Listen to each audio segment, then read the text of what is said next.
னாலே அங்க ரத்த கட்டு மாரி ஏதோ ஒரு இடத்துல பிளாக் ஆயிருக்கு. ஸோ அப்ப நம்ம அத சரியா கரைக்கல அப்டின்னா, அது பாடியில வேற இடத்துல மூவ்மெண்ட் ஆகும். ஸோ நம்ம நின்னுட்டே வேலை செய்றது அது கண்டிப்பா காரணம் கிடையாதுங்கிறத புரிஞ்சுக்கணும். ஸோ நம்ம ரத்தம் நல்லா டைல்யூட்டா இருந்ததுன்னா, நம்ம எந்த வேலை செஞ்சாலும் அது பிளாக் ஆறதில்ல. ஆனா, நம்முடைய ரத்தத்துல நெறைய கொழுப்புகளும், கழிவுகளும் இருக்கிறதுனால தான், நம்ம நின்னுட்டே வேலை செய்யும்போது கால்கள்ல வலி வந்துருது. ஸோ அதனால நம்ம வேலைய மாத்துறத விட்டுட்டு, நம்முடைய பழக்கவழக்கங்கள மாத்திக்கொள்வோம். சரி. நெறைய பேர் ஜிம் ஒர்க் ரொம்ப ஸ்ட்ரெயின் பண்ணி பண்ணுவாங்க. So it is not advisable at all.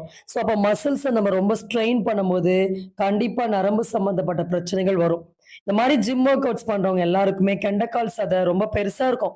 So அங்க இருந்து ஒரு இந்த மாரி வேரிகோஸ் வரதுக்கு முன்னாடி எல்லாருக்கும் கெண்டைக்கால் சதை இந்த மாரி வெயிட் போடும். ஸோ அந்த மாரி வெயிட் போட்டாலே சீக்கிரமா இந்த மாதிரியான கால்கள்ல வலி வர்றது, வேரிகோஸ் ப்ராப்ளம், டிவிடி ப்ராப்ளம் எல்லாமே அரைஸ் ஆயிடும்.